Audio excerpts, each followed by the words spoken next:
పెదకూరపాడు నియోజకవర్గ వ్యాప్తంగా ముంపు గ్రామాలుగా 40 గుర్తించి ఒక్కో గ్రామ అభివృద్ధికి మౌలిక సదుపాయాలు కల్పించేందుకు పారిశుద్ధ పనులు చేపట్టేందుకు గ్రామానికి ₹1,00,000 చొప్పున 40 గ్రామాలకు 40 లక్షల రూపాయలు జనసేన నేత ఉప ముఖ్యమంత్రి గుణదల పవన్ కళ్యాణ్ ఆధ్వర్యంలో జిల్లా జనసేన నాయకులు గాదా వెంకటేశ్వరరావు చేతుల మీదుగా అందించారు. ఎమ్మెల్యే భాష్యం ప్రవీణ్ పాల్గొని గ్రామాల వారీగా సర్పంచులకు సెక్రటరీ కలిపి ₹1,00,000 చెక్కును అందజేశారు. ఈ కార్యక్రమంలో కూటమి నాయకులు కార్యకర్తలు పాల్గొన్నారు.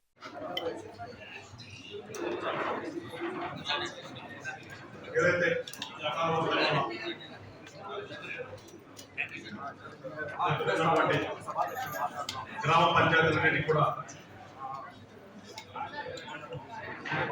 సహాయం చేద్దామనే ఒక ఆలోచనతో పవన్ కళ్యాణ్ గారు తన వ్యక్తిగత సంపాదన నుంచి ఒక్కొక్క గ్రామ పంచాయతీకి ₹1,00,000 చొప్పున ఏదైతే డొనేట్ చేస్తున్నాడో ఆ డొనేట్ చేసిన ప్రకారం ఆ చెక్కులన్నింటినీ కూడా రాష్ట్ర వ్యాప్తంగా ఇవాళ ఇదే టైంకి 400 పంచాయతీలకి ఒక్కసారిగానే ఇచ్చే విధంగా